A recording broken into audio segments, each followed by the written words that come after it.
Assalamualaikum warahmatullahi wabarakatuh. Selamat datang di channel Uli Nuha ID, channel yang khusus bahas berbagai peristiwa sejarah ya, mata pelajaran sejarah SMA. Oke, tak perlu berlama-lama, kita langsung ke pembahasan kali ini ya. Tapi sebelumnya saya ingatkan, yang belum makan silahkan makan dulu, yang belum minum air putih yang cukup minum air putih dulu, yang belum subscribe silahkan subscribe terlebih dahulu. Oke, anak-anak apa kabar? Sehat ya. Alhamdulillah. Semoga dalam lindungan Allah Subhanahu wa taala. Oke, di pertemuan kali ini kita akan bahas apa, Pak? Kita akan bahas nih, kalian bisa lihat di atas ini. Ada sistem dan sistem politik dan ekonomi ya di masa demokrasi liberal ya. Oke, ini harusnya di awal kemerdekaan kemarin udah kita bahas. Kita akan bahas yang ini nih, yang masa demokrasi liberal. Liberal itu apa, Pak? Liberal, mungkin kalian bertanya-tanya apa itu liberal, kalian sering dengar lah. Liberal artinya adalah kebebasan, dari masa demokrasi yang cukup bebas ya. Oke, kita akan bahas dari dua sisi nanti ya. Yang pertama dari sisi politiknya, kemudian yang kedua sisi ekonomi di waktu itu ya. Waktu itu kapan, Pak? Waktunya adalah tahun 1950 sampai 59 nanti ya, dengan lika-likunya. Oke, nanti kita akan bahas dari sistem pemerintahnya seperti apa, sistem kepartaiannya apa, pemilihan umum, kemudian kegagalan konstituanse, kemudian dari segi ekonomi kita nanti juga akan bahas masa awal kemerdekaan dan masa demokrasi liberal ya, kehidupan ekonominya seperti apa. Oke, untuk sistem pemerintahan kita ke ini ya, yang kanan ini ya, masa demokrasi liberal. Nah, kita lihat ini ada beberapa kabinet. Banyak sekali ya, dari Nasir, Sukiman 1, 2, 3, 4, 5, 6, 7 kali kabinet. Padahal durasi waktunya hanya sekitar 9 tahun. Jadi hampir tiap tahun ganti kabinet. Pak, sebelum ke kabinet, di era demokrasi liberal itu seperti apa tuh, Pak? Nah, ini mungkin kalian juga sambil bisa browsing, kemudian baca modul, baca buku paket juga, seperti apa kehidupan di masa demokrasi liberal, bedanya apa dengan masa sebelumnya. Oke, di masa demokrasi liberal presiden, wewenang presiden itu berbeda. Di masa demokrasi liberal presiden itu hanya berfungsi atau bertugas atau berwenang hanya sebagai kepala negara, jadi ngurusi urusan negara. Sedangkan ngurusi pemerintahannya adalah tugas perdana menteri. Tapi yang buat kabinet itu, yang memilih perdana menteri itu presiden. Dan kabinet itu bertanggung jawabnya kepada parlemen di DPR. Nanti ada sedikit perbedaan ya. Dan di era demokrasi liberal ini kehidupan berpolitiknya dari masyarakat dalam menyampaikan pendapat itu, dalam menyampaikan salurkan apa yang ingin disampaikan itu melalui partai politik. Dan ini ditandai dengan munculnya banyak sekali partai politik di era ini. Nanti ada Masyumi, PNI, PNI, kemudian dan banyak partai yang lainnya. Dan di era ini tujuan utamanya adalah tujuan utama dalam demokrasi ini adalah bagaimana rakyat itu bisa menyalurkan hak politiknya. Caranya gimana? Caranya melalui pemilihan umum. Ini pemilu yang pertama nanti. Kita kan sudah sering beberapa kali ya, sering melakukan pemilihan umum, dari presiden, kemudian kepala daerah, kemudian juga milih anggota DPR ya, DPR DPD.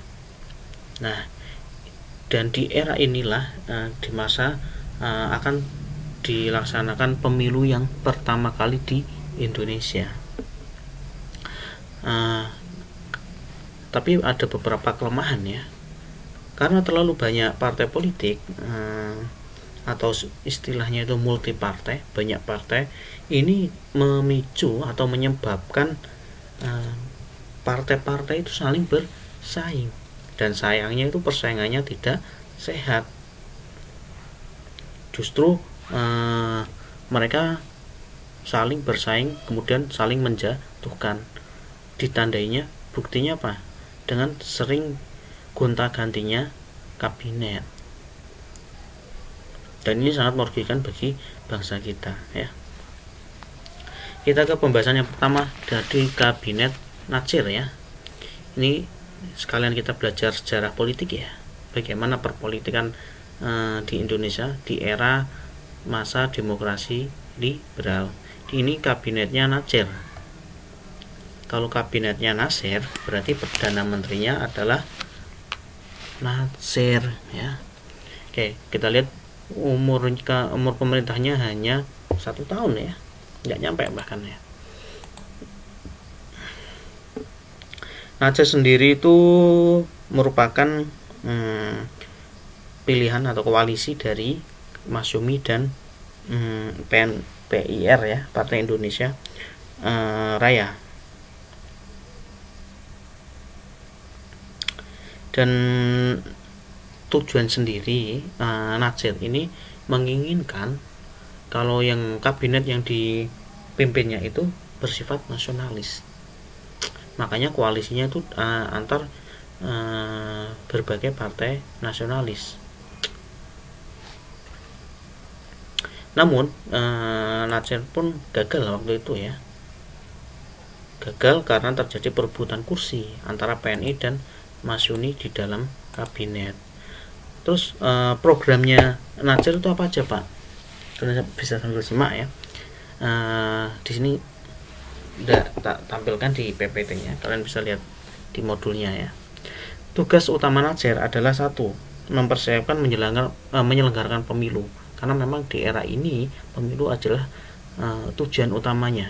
Jadi hampir semua kabinet tujuan utamanya adalah pemilu. Yang kedua, susunan pemerintahan yang belum sempurna disempurnakan. Kemudian kelengkapan negara juga segera dibentuk. Terus meningkatkan keamanan dan kesejahteraan rakyat ya. Kemudian menyiapkan atau menyempurnakan organisasi perang juga, karena memang di era ini kita masih terjadi banyak pemberontakan ya, dari dalam maupun dari luar ya, dari dalam negeri ya. Di bab 1 kemarin kita udah bahas tentang berbagai macam pemberontakan. Kemudian kita juga masih menghadapi Belanda. Kemudian memperjuangkan soal Irian Barat ya. Soal Irian Barat belum selesai.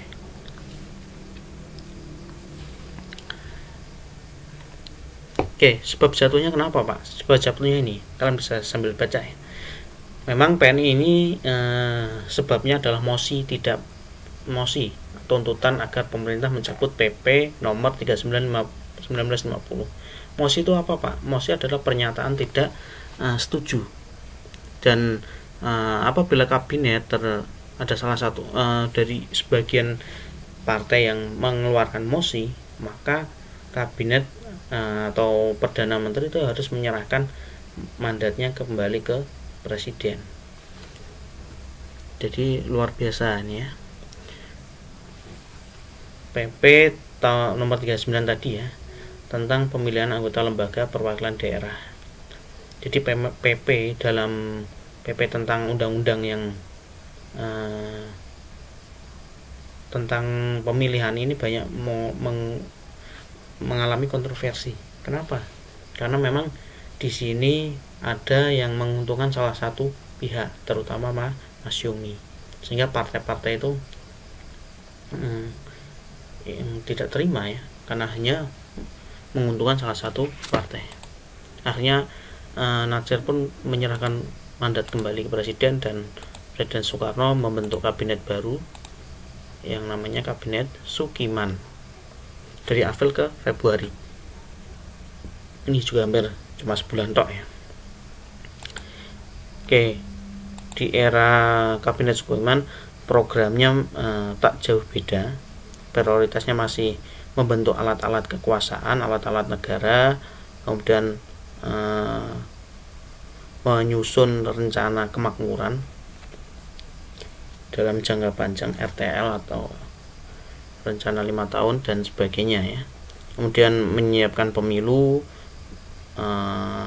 menyiapkan undang-undang tentang buruh, dan menjalankan politik luar negeri bebas yang aktif, dan memasukkan Irian Barat ya. Jadi masih tentang Irian Barat dan pemilu itu juga masih menjadi prioritas utama. Tetapi dalam berjalannya waktu ini ternyata banyak sekali masalah ya. Nah, ini permasalahannya.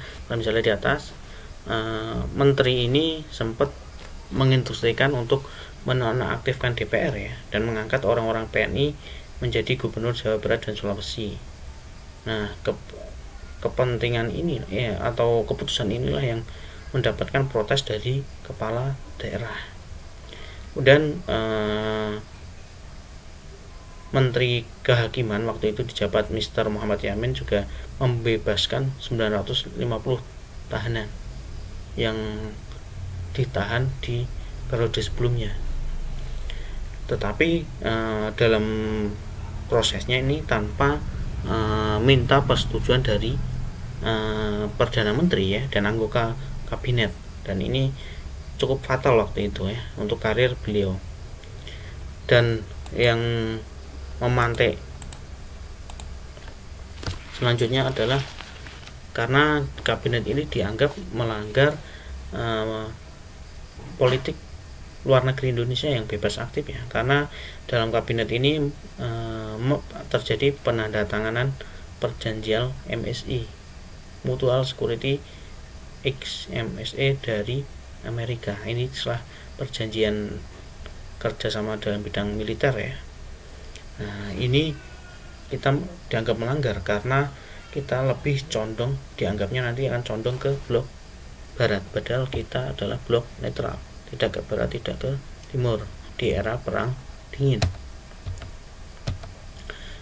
Dan akhirnya mandatnya dikembalikan, ditunjuklah Presiden Soekarno membentuk kabinet baru, yaitu yang ditunjuklah Wilopo dari Maret ke Juni, setahun lagi ya.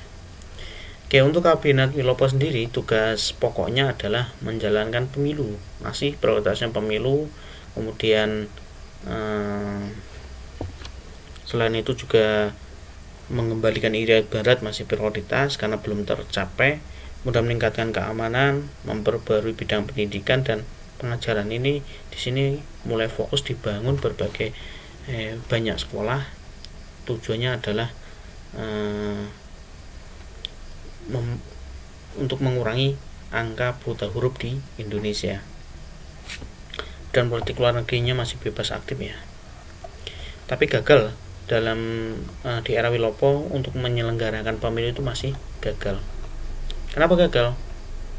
Karena delalah itu di era ini dihantam krisis ekonomi yang luar biasa, kemudian pemberontakan juga banyak sekali, dan terakhir adalah peristiwa 17 Oktober 1952.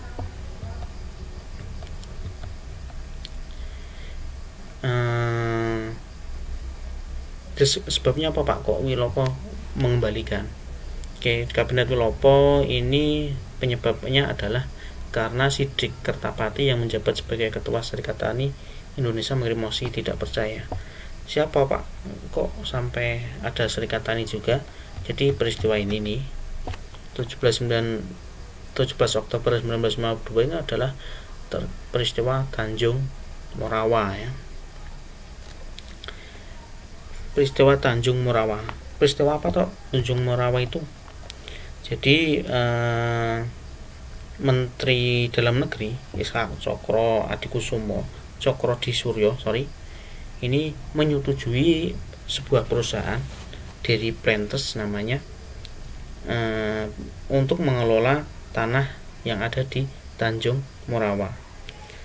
Nah, masyarakat pun dihasut, ada penghasut waktu itu adalah PKI agar menghasut masyarakat agar tanahnya itu diduduki atau dikuasai, karena masyarakat akan kehilangan lahannya. Dan akhirnya pun terjadi bentrok waktu itu antara bentrokan dengan petani, dan di sini ada 5 petani yang meninggal, dan ini menjadi makanya si Sidik Kertapati ini yang waktu itu menjabat sebagai ketua Serikat Tani melayangkan mosi tidak percaya terhadap kabinet. Oke, kemudian selanjutnya adalah Ali Sastro Mijoyo I ya. Ini ada banyak prestasi dari di era kabinet Ali 1 ya. Kenapa Ali 1 Pak? Nanti ada Ali 2. Ini cukup lama kalau Ali ini dari 53 ke 55, hampir 2 tahunan ya. Ya 2 tahun emang, Juli ke Juli ya. Oke, cukup membanggakan prestasinya. Kita menyelenggarakan konferensi Asia Afrika yang ada di Bandung. Tujuannya adalah sebagai kerjasama negara-negara yang baru merdeka, negara-negara berkembang di Asia dan Afrika, kemudian mendorong negara-negara segera merdeka. Kita menjadi tuan rumah waktu itu, jadi sungguh prestasi yang luar biasa buat negara kita. Di era Ali Sastro ini juga persiapan penyelenggaraan pemilu sudah cukup matang, tapi sayangnya panitia sudah dibentuk, tapi sayangnya pelaksananya belum terlaksana ya. Kemudian membatalkan KMB berkaitan dengan utang Indonesia terhadap Belanda. Oke, banyak sekali permasalahan, terutama pemberontakan yang belum selesai dari era-era sebelumnya. Di era ini juga muncul, terutama adalah DII Darul Islam. Jadi ada pemberontakan yang ingin mengubah ideologi negara kita menjadi negara Islam. Dan ada pemberontakan Daud Bereh di Aceh, kemudian pemberontakan Kampung Jakar di Sulawesi Selatan. Itu beberapa permasalahan. Kemudian kabinet Ali pun jatuh karena ada peristiwa apa? Peristiwa 27 Juni tahun 1955. Waktu itu pemerintah mengangkat Kepala Staf Angkatan Darat ya, KSAD. Waktu itu namanya Bambang Utoyo. Bambang Utoyo ini banyak tidak disukai oleh perwira yang lainnya, sehingga akhirnya muncul protes ya, akibat diangkatnya Bambang Utoyo sebagai KSAD waktu itu. Nyali pun jatuh. Seterusnya adalah kabinet Burhanuddin Harahap dari 55 ke 56 setahun ya. Oke, prestasi yang penting apa Pak yang pernah diukir? Nah, penyelenggaraan pemilu yang pertama yaitu di eranya kabinet Burhanuddin Harahap tahun 1955. Pemilu yang pertama ini adalah memilih anggota DPR dan konstituante. Kalian bisa lihat tanggalnya di atas ya. Ini di era ini memang pemilu yang cukup jujur dan cukup damai selama sampai sekarang bahkan ya, pemilu yang sangat jujur. Oke, di era ini kenapa kok berakhir Pak? Karena Burhanuddin ini menganggap tugas utamanya adalah menyelenggarakan pemilu dan itu sudah terlaksana. Makanya menurut beliau tugasnya sudah selesai. Akhirnya mandat dikembalikan. Soekarno pun mengangkat Ali Sastro Mijoyo II, Ali lagi yang kedua. Di yang kedua sini program utamanya yang tadi menyelenggarakan pemilu udah tidak lagi, udah terlaksana. Yang pertama adalah melaksanakan pembatalan KMB, terus mengembalikan Irian Barat dan mendapatkan pengakuan Indonesia, terus melaksanakan hasil keputusan KAA. Programnya sendiri selain tadi adalah memulihkan keamanan setelah terjadi banyak sekali pemberontakan yang ada di dalam negeri. Ini tugasnya memulihkan keamanan dan ketertiban, terus memperbaiki ekonomi dan keuangan serta industri waktu itu ya. Terus yang selanjutnya adalah mewujudkan perubahan ekonomi kolonial menjadi ekonomi nasional. Nanti ada program-programnya bagaimana upaya dari Ali untuk memulihkan ekonomi ya. Kita bahas dari sisi ekonominya nanti. Kenapa akhirnya Ali ini berakhir? Ada muncul gerakan separatis di berbagai daerah, kemudian permasalahan ada sentimen terhadap anti Tionghoa waktu itu ya, mulai berkembang di masyarakat hingga muncul kekacauan di berbagai daerah yang mengarah pada gerakan separatisme dan anarkis. Kemudian perselisihan antara pengusaha Tionghoa oleh pengusaha nasional akibat pembatalan hasil KMB, dan akhirnya pun Ali Sastro menarik kabinetnya waktu itu ya. Masumi menarik para menterinya ya dari kabinet. Akhirnya pun mandatnya diserahkan kembali ke Presiden Soekarno. Oke, ada kabinet yang terakhir adalah kabinet Juanda ya. Oke, dari 57 sampai 59, 2 tahunan ya. Ini kabinet terakhir di era demokrasi liberal. Oke, untuk programnya sendiri kalian bisa lihat di atas. Dari membentuk Dewan Nasional. Dewan Nasional itu apa, Pak? Dewan Nasional itu badan yang tujuannya untuk menampung dan menyalurkan aspirasi dari kekuatan-kekuatan or partai yang dalam masyarakat. Jadi untuk menyalurkan aspirasi lewat jalur non partai ya. Kemudian menormalisasi situasi republik ini dari tadi yang setelah banyak sekali pemberontakan, kemudian melanjutkan pembatalan KMB, memperjuangkan Irian Barat ini masih menjadi prioritas utamanya, kemudian mempercepat proses pembangunan. Susunan kabinet Juanda sendiri ini terdiri dari kaum cendekiawan ya, atau kaum profesional, dan juga programnya sendiri terdiri dari 5 pasal yang disebut Pancakarya. Nah ini ya, Pancakarya tadi, dan yang pengisinya pun juga orang-orang profesional, makanya di era ini disebut juga kabinet Second Kabinet karena diisi oleh orang-orang yang profesional. Oke, untuk salah satu prestasi sendiri di era Kabinet Juanda adalah kita berhasil menentukan garis kontinental batas laut wilayah laut Indonesia melalui deklarasi Juanda. Jadi sebelumnya kita itu belum mempunyai batas laut ya, ini nggak kelihatan ya. Jadi sebelumnya wilayah kita itu hanya daratan, kemudian lautnya hanya 10 mil dari bibir pantai. Jadi daerah sini, tengah-tengah sini belum. Nah inilah yang diperjuangkan oleh Juanda, sehingga wilayah Indonesia itu darat, laut, dan udara.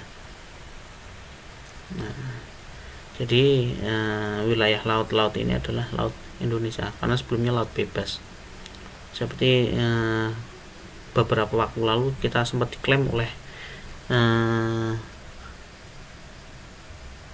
Tiongkok ya, ada di laut Natuna itu karena mereka masih mengklaim wilayah itu adalah wilayah mereka, wilayah Laut Cina Selatan ya. Oke, terus berakhirnya sendiri Kabinet Juanda kenapa sampai berakhir?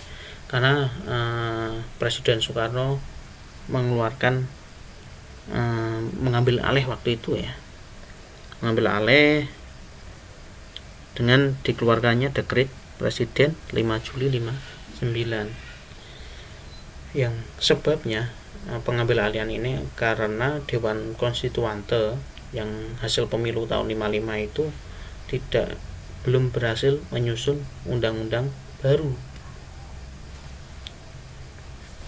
dan hal ini menandai berakhirnya demokrasi liberal ya. Oke, sistem kepartaian sendiri kalian bisa bedakan nih awal kemerdekaan sama demokrasi liberal ya. Awal kemerdekaan itu cuma satu partai, PEN ini tok. Nah, liberal multi partai, banyak partai. Dan selanjutnya adalah partai politik tidak memegang jabatan dalam kabinet ya. Sering terjadi pergantian kabinet di era liberal. Kalau di awal kemerdekaan enggak. Oke, ini tentang pemilu. Panitia pemilunya Hadikusumo ya. Hasil pemilunya apa Pak? Nah, ini pemilu yang pertama dari partai ini ada 4 partai teratas ya. PNI, Masyumi, NU, dan PKI, nasionalis, agamis, dan komunis ya.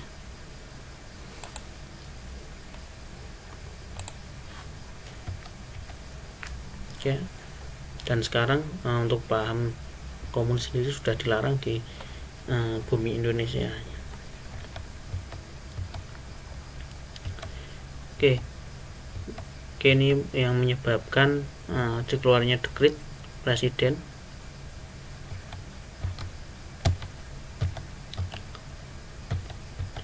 Ya, kita akan bahas sisi bentar.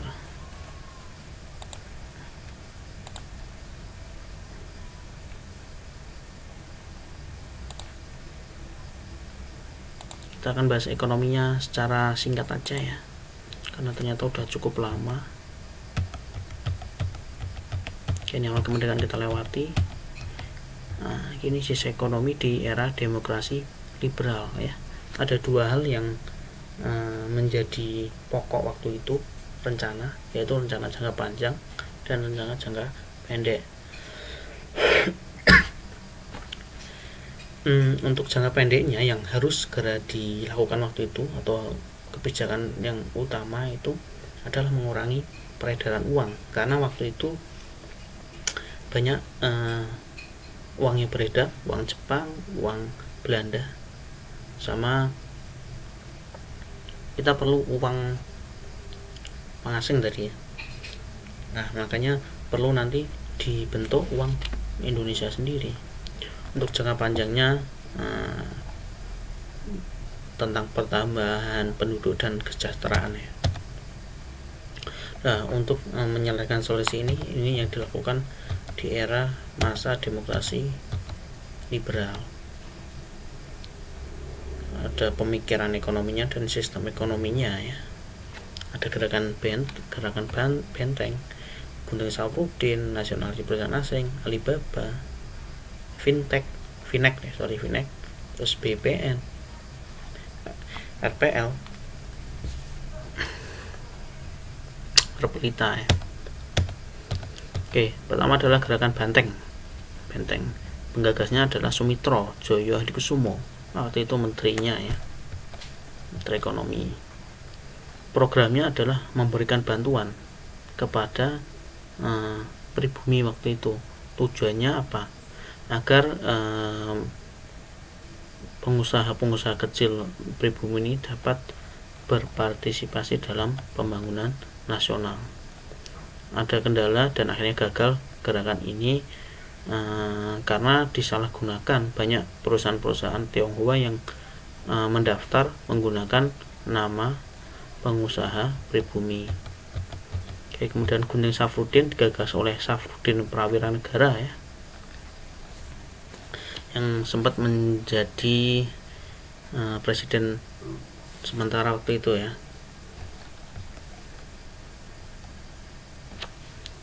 Oke, tujuannya adalah kebijakannya adalah memotong nilai uang. Jadi uang 2,5 ke atas, 2,5 rupiah ke atas itu dipotong setengah. Berarti kalau 2,5 menjadi 1,25 ya. Tujuannya adalah menanggulangi defisit anggaran yang kita masih defisit itu minus ya, minus 5,1 miliar, banyak sekali. Cukup berhasil kebijakannya. Nasionalisasi perusahaan asing, kita nasionalisasi perusahaan-perusahaan Belanda dan yang lainnya kita jadikan perusahaan Indonesia, BUMN gitu ya, badan seperti PT Pelni, Garuda Airways dan Bank Indonesia.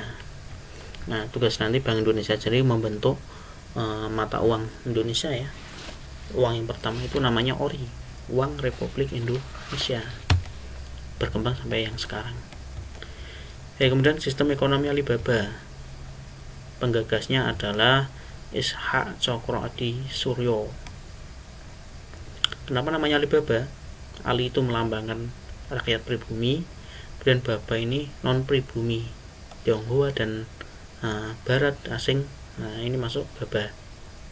Baba itu waktu itu menuju ke Tionghoa, ke Tiongkok, ke Tionghoa. Ali sendiri adalah nama kabinet Perdana Menteri waktu itu ya, Ali Sastro. Kebijakannya apa Pak? Kebijakannya ini perusahaan asing itu diwajibkan memberikan pelatihan kepada tenaga kerja. Jadi tenaga kerja itu dikasih pelatihan dulu, terus mendirikan perusahaan negara. Ketiga adalah menyediakan kredit bantuan-bantuan kepada perusahaan pribumi, bank swasta. Terus kemudian perundingan terhadap FINEK. Ini di era kabinet Burhanuddin. FINEK sendiri itu financial economy ya, hubungan kita dengan Belanda waktu itu. Isinya kalian bisa lihat dari pembatalan FINEK hasil KMB, tetapi di perjanjian ini adalah ditolak oleh Belanda, dan ini sehingga CKPRI waktu itu memutus Uni Indonesia Belanda ya. Oke, selanjutnya selain FINEK adalah Biro Perancang Nasional. Ini adalah badan untuk yang bertugas merancang pembangunan nasional, jangka panjang maupun pendek, terutama jangka pendek ya. Diketuai oleh Juanda. Oke, gagal. Oke, kemudian Repelita, RPLT ya, rencana pembangunan 5 tahun. Nanti di era Soeharto namanya adalah Repelita. Oke, dan rencana pembangunan ini disetujui DPR tahun 58 ini. Oke, demokrasi terpimpin nanti kita akan bahas di pertemuan yang akan datang.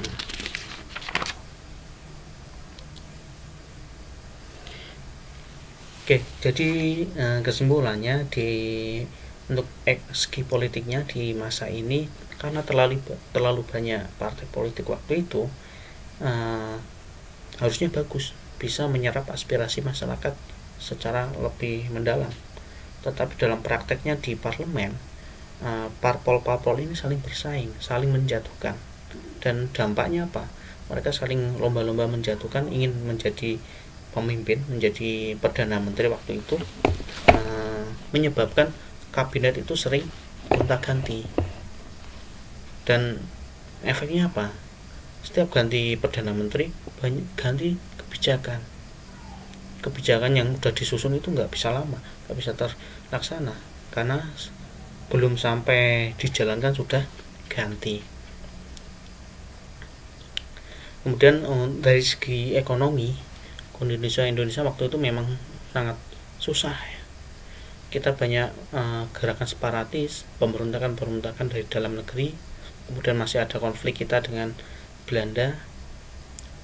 Ya, kondisi politik yang gak stabil ini membuat pengaruh juga terhadap kehidupan ekonomi, apalagi kas kita kosong, defisitnya, utangnya juga banyak karena kita juga nanggung utang terhadap Belanda.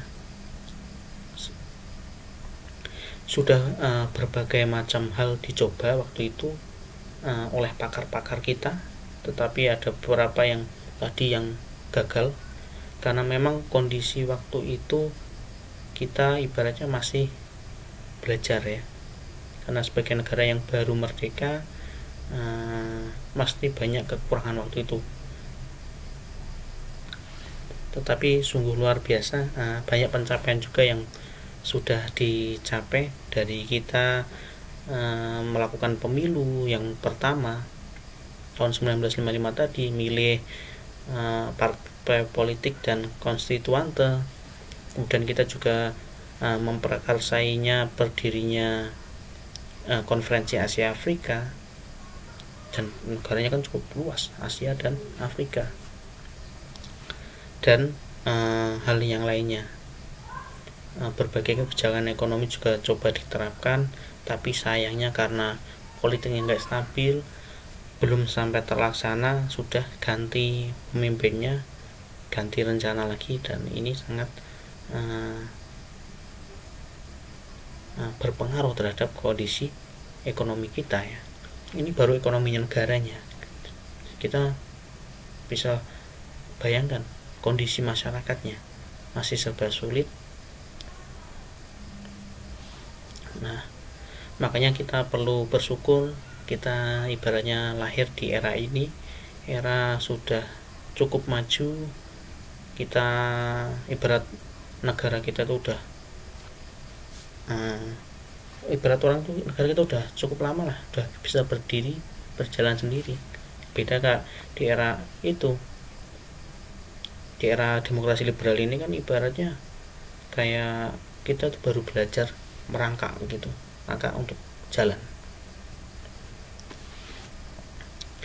Makanya ini sebagai pembelajaran kita untuk kemajuan yang akan datang. Oke, demikian untuk pertemuan kali ini. Saya mohon maaf kalau banyak kekeliruan atau ada salah kata apa yang saya sampaikan. Kurang lebihnya mohon maaf dan terima kasih. Kalau ada pertanyaan silahkan di komentar atau di chat saya ya. Yang belum subscribe silahkan subscribe dulu agar konten ini semakin maju ya. Terima kasih. Setelah ini nanti kalian ada kuis dari saya sebagai penilaian harian 2, jadi mohon dikerjakan dengan baik. Dan yang tugasnya belum selesai silahkan segera diselesaikan, karena di awal Oktober nanti akan nilai tengah semesternya akan dibagikan. Jadi saya harap saya nggak mau nilai kalian ada yang nggak tuntas, karena kalian nggak mengumpulkan tugas, nggak mengerjakan PH penilaian harian. Jadi saya mohon segera diselesaikan agar nggak numpuk-numpuk juga, dan waktu pengumpulan pun itu juga saya nilai. Bentuk keseriusan kalian, bentuk kesungguh-sungguhan kalian. Oke, demikian, terima kasih. Wassalamualaikum warahmatullahi wabarakatuh. Salam Historia.